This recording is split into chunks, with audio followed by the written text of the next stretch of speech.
Hi, this is Phil Separano, Plumbing and Heating. I'm Phil Separano.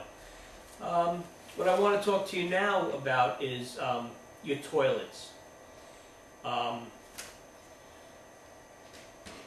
lot of times people have toilets that are running, or they've had problems with them. They've had the plumber there and they still have a problem. They got to jiggle the handle, or they hear it running. In most cases, it was never fixed the right way to begin with.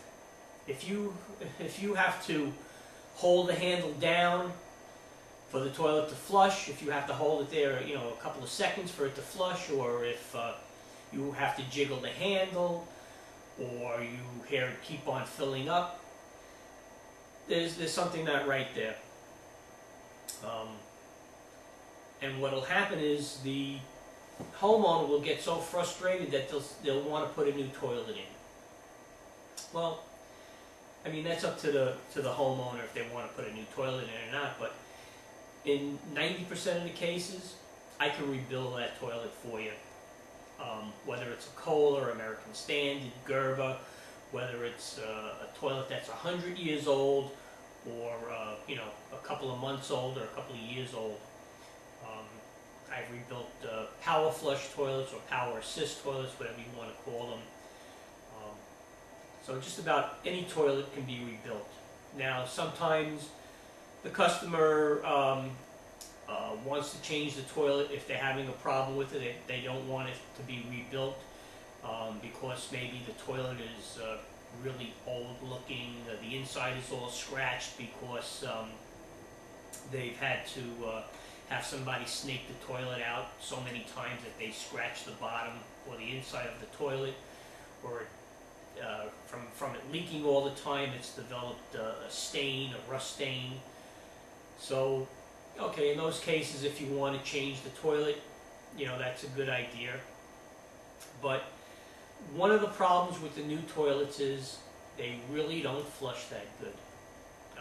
They've improved them over the years. Now, let me just give you a little history. I believe it was in 1992. Congress passed a bill saying that no toilets could use more than 1.6 gallons of water to flush. And that was mainly to conserve on water, which is a good idea.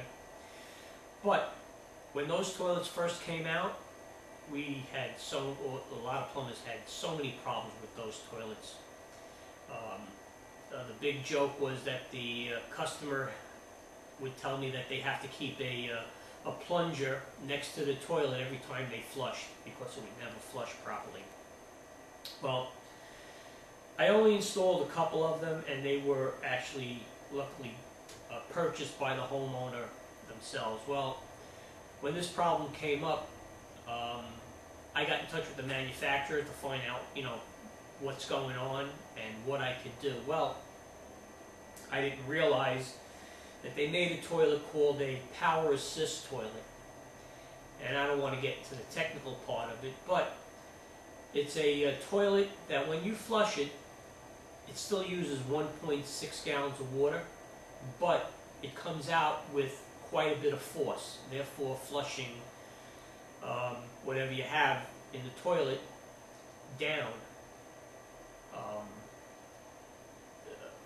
American Standard made it and has been making it since then, and that's pretty much the only one I installed, either the American Standard or the Gerber. Kohler came out with one. They had problems with theirs. American Standard and Gerber were a little bit smarter. They used a different company to produce their flush valve, and I've been using them ever since. But every once in a while, I'll install a Kohler toilet, or depending on what the customer wants. But I try and talk them into and educate them about the power assist toilets.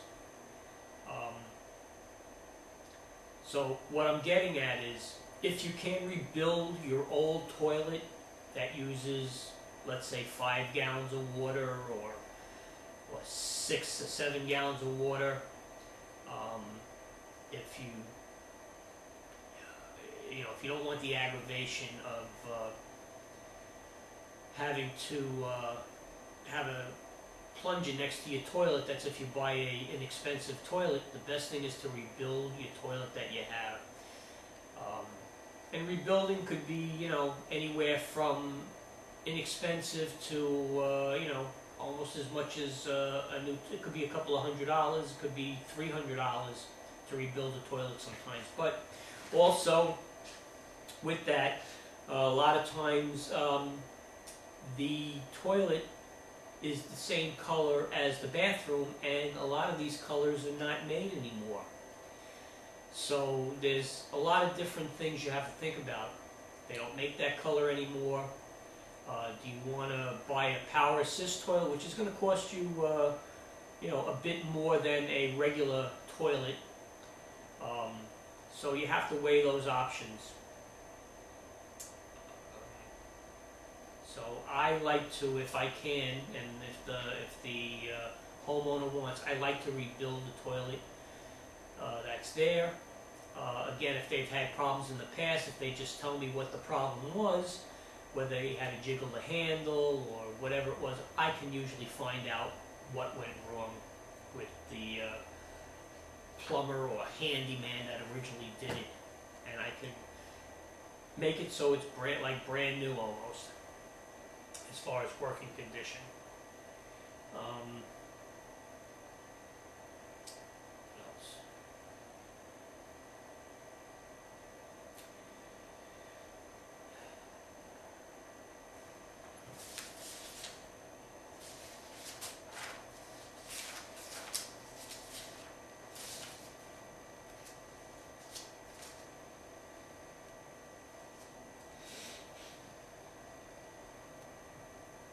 Okay, I just wanted to touch on something else about licensed plumbers. There's kind of a tricky, I guess you could call it tricky situation, maybe you might want to call it. When you call up a so-called plumber, a guy who does plumbing, and you say, "Are you licensed?" He'll say, "Yeah." Well, the thing is, to be in business, you have to have a consumer affairs license. Now, a consumer affairs license is not a plumbing license or a electrical license. A consumer affairs license is good for replacing sheetrock, painting, doing siding, doing all the other trades, okay? You would have a consumer affairs license. Are you insured? You'll say, yeah, you're insured. But plumbers and electricians have to be insured, I believe, a bit more than consumer affairs license. And the thing is, consumer affairs license does not give that particular person the right to do plumbing or electrical. So be a little cautious when you call up a supposed licensed person. Now, if they give you their license and you don't want to check it out, normally a consumer affairs license is maybe 10 numbers in that license, whereas a plumbing license could be anywhere from 3 to 4 to maybe 5 numbers, okay? My license number has 4 numbers in it, okay? And so you just have to watch out. Also, consumer affairs license usually starts with an H, so that should be a little bit of a tip-off to you that the person is not really a licensed plumber or licensed electrician. I've been to so many horror stories where the guy was a handyman, or the guy was he worked in he was a maintenance man for the school, he was a maintenance man for the hospital. You know what? Just because you're a maintenance man doesn't mean you're a plumber. It doesn't mean you're an electrician. A maintenance man means that you go around and maybe change washers and change light bulbs, but that doesn't mean that you do plumbing on a regular basis. It doesn't mean that you're able to do plumbing at your neighbor's house or your neighbor's friend's house, or advertise and do work down the block. So just to educate the homeowners. I know a lot of guys are going to get mad at me. Well, you know what? It's been too long that you've been getting away with pulling this stuff on the plumbers and the electricians, and now's the time to